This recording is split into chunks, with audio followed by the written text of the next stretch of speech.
hampir 60% setting anggaran untuk pendidikan gratis di Kota Balikpapan, saudara. Jadi tidak ada lagi alasan anak sekolah itu tidak bisa sekolah. Pertama, apa alasannya? Swasta telah diberikan subsidinya kepada pemerintah juga. Cuma masalahnya ini, Bu, satu, masuk di SMP 25 mau masuk SMP 4. Iya. Sudah sekolah di SMP 9 mau masuk SMP 3. Padahal standar sekolah ini di Balikpapan sudah luar biasa, Pak. Dimanapun anak kita mau disekolahkan, dimanapun anak kita mau ditempatkan, kalau anak itu sungguh-sungguh sekolah, insya Allah jadi orang yang berhasil, Pak. Jadi tidak ada lagi alasan. Saya senangnya dengan program Pak Wali Kota itu, satu visi misi saya, Pak. Pendidikan kemarin itu saya lihat anggaran belanja langsung dan tidak langsungnya hampir 60% gitu. Bahkan sekolah swasta yang terdaftar di Balikpapan itu sudah hampir 20 swasta yang disubsidi 125.000 per bulannya, Pak. Kalau cuma 130.000 berarti orang tuanya menambah 5.000 rupiah aja untuk sekolahkan anaknya dalam 1 bulan yang sekolah di swasta. Jadi alasan apa lagi kita ini selalu mencaci pemerintah, khususnya Kota Balikpapan.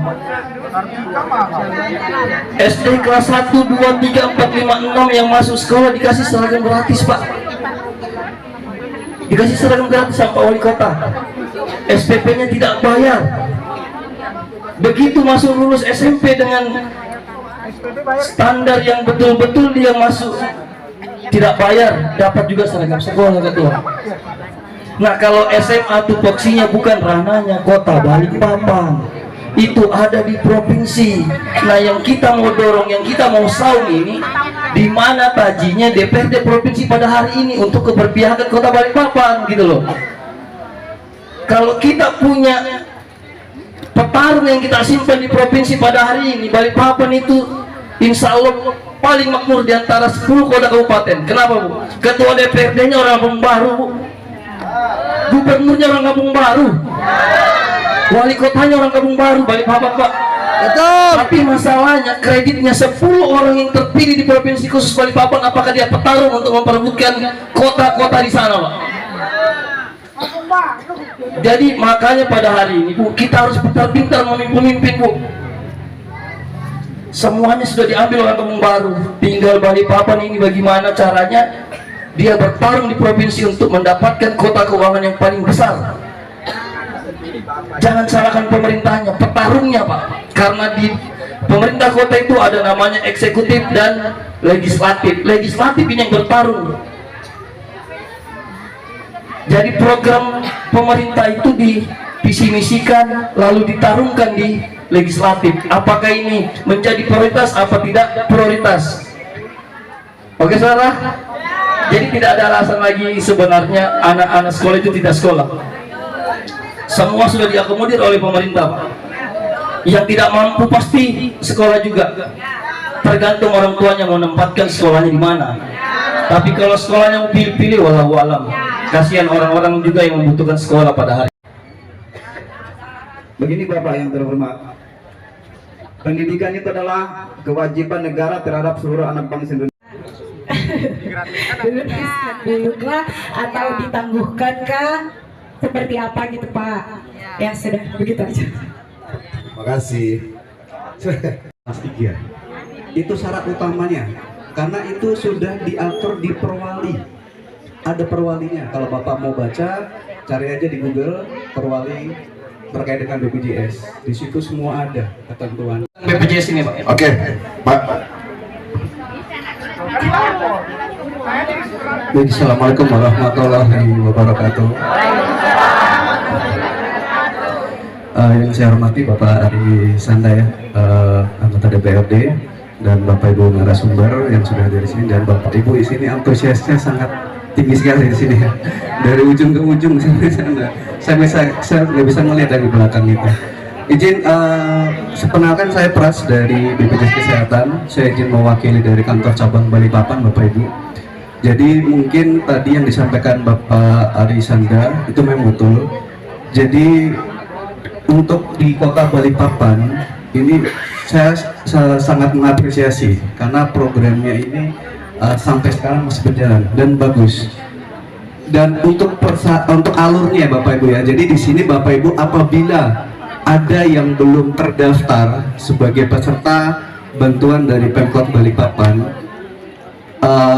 ketentuannya yang pertama memang betul harus di kelas 3. Jadi Bapak Ibu kalau misalkan saat ini BPJS-nya masih, Pak Wali Kota itu sudah menggratiskan BPJS tentang kesehatan. Dia sudah menjamin warganya bahwa tidak ada yang sengsara dengan kesehatan.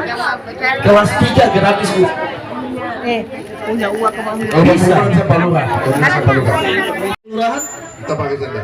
Ini saksi. Kelas 2 lah. Yang kedua Ketua, mumpung ada dinas-dinas, ini ada BPJS yang baru hadir di tengah-tengah kita. Selamat datang Pak. Nah jadi saya ini mempunyai visi misi sebenarnya Ketua, walaupun saya ini di DPRD tidak memakai visi misi, tapi dalam garis turunan saya untuk masuk DPRD itu saya mempunyai visi.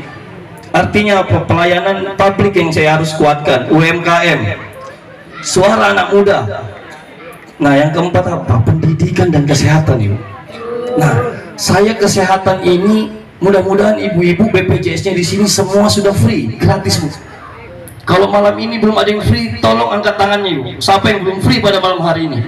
Karena program Pak Wali Kota itu menggratiskan BPJS kelas 3 pada hari ini. Jangan sampai masyarakat Balikpapan Barat, khususnya Kampung Baru, tidak pernah merasakan itu. Angkat tangannya kira-kira. Kami sudah gelontorkan dana sebesar itu. Kalau masyarakat Balikpapan Barat belum ada yang gratis, angkat tangannya malam hari ini. Siapa kira-kira yang belum? 1, 2, 3, 4, 5, 6. Oke, nanti bisa diadu betul. Pak Lurah, nanti bisa dapat. Oke, ini ada Pak Lurah, ada Kepala BPJS. Saya cuma mau dengar apa yang membuat kalian tidak bisa dapat berobat gratis.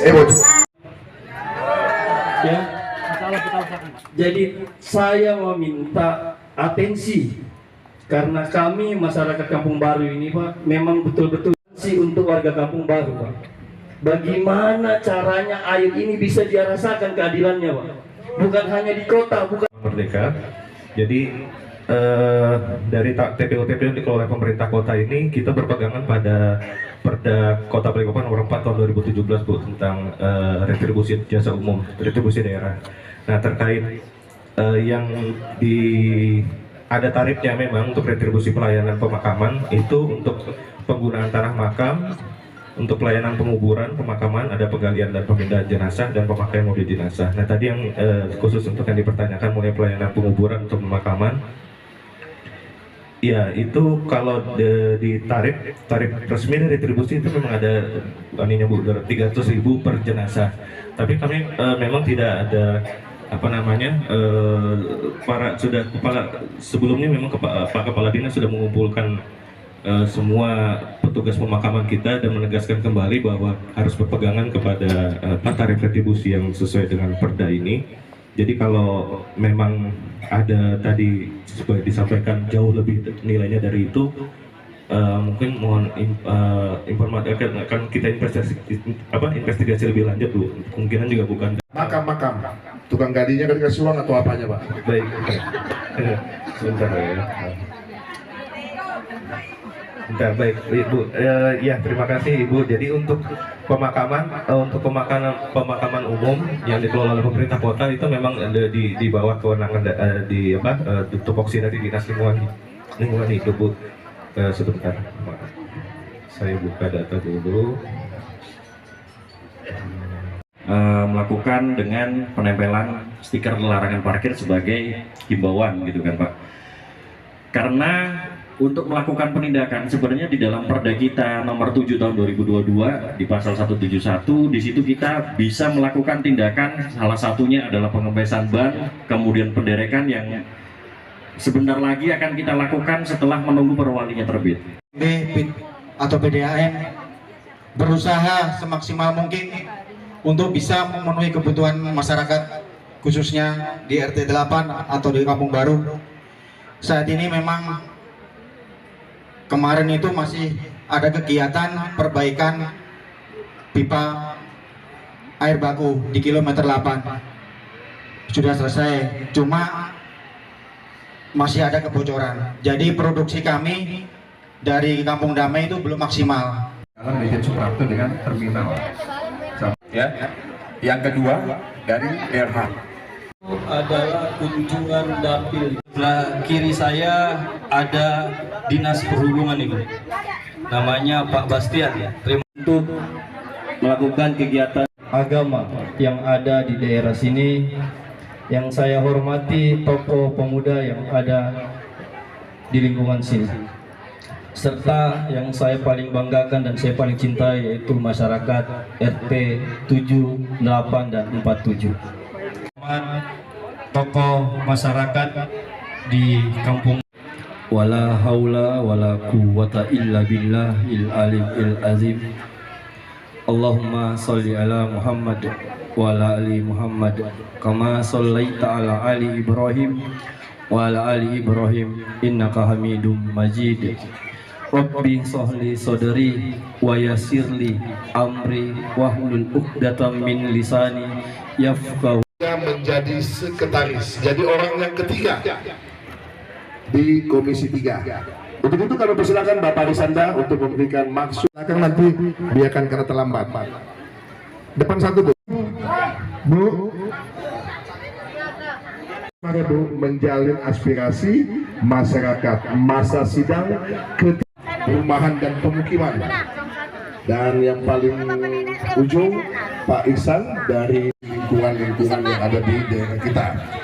Tentunya yang di sebelah kanan beliau dari DPPR yang mengurusi masalah Nabi besar Muhammad sallallahu alaihi wa ala alihi wasallam. Mudah-mudahan yang hadir pada malam hari ini kelak anggaran Ibu. Nah, ketika mau digratiskan ini kuburan Bu, berarti pemerintah sudah harus men-saving dana ini dijadikan program Ibu. Nah, ini catatan saya pada hari ini, aspirasi Ibu insya Allah akan saya bawa kepada Pak Wali Kota. Pak, kira-kira bisa enggak kita dibuatkan kuburan gratis? Nah, tapi kalau untuk sekarang tidak bisa Ibu, karena saving anggaran itu Bu tidak pernah ada nomenklaturnya Ketua.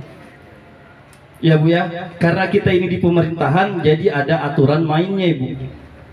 Tidak bisa langsung besok gratis, tidak bisa. Jadi kita harus gontok-gontokan di dalam DPRD untuk membawa aspirasi ini menjadi program prioritas. Nah, makanya dalam memilih anggota DPRD ke depannya harus yang punya power Bu. Jangan asal dikasih uang, Ibu mau pilih itu gitu loh. Jadi saya mencerdaskan pada malam hari ini tentang intelektual kepemimpinan Pak. Ya. Kita harus punya pemimpin yang kita andalkan untuk beradu gagasan, beradu ide, beradu intelektual di dalam DPRD itu. Jadi DPRD itu adalah ranahnya masyarakat yang menjadi kedaulatan untuk mewakili masyarakat. Nah, kalau sekiranya Ibu pilih pemimpin yang berdasarkan memang pantas untuk duduk di situ, insya Allah masyarakatnya makmur pasti Bu. Karena kami akan gontok-gontokan dengan eksekutif. Ini program harus dijalankan Pak Wali. Karena apa? Karena ekonomi kita lemah, misalnya kan seperti itu. Tapi kalau cuma datang duduk gajian, apa yang mau dibawa Bu? Ketika rapat, apa yang mau digontok-gontokkan dengan masyarakat? Gitu loh. Jadi jangan pernah menyalahkan pemerintah terus. Karena bapak-bapak, ibu-ibu harus memikirkan pemimpin yang ada di DPRD. Terbaik enggak kita kirim ini? Terbaik enggak kira-kira orangnya? Kebakaran terus setiap tahunnya dulu. Saya paling getol dengan masalah apa yang diminati oleh masyarakat pada hari ini.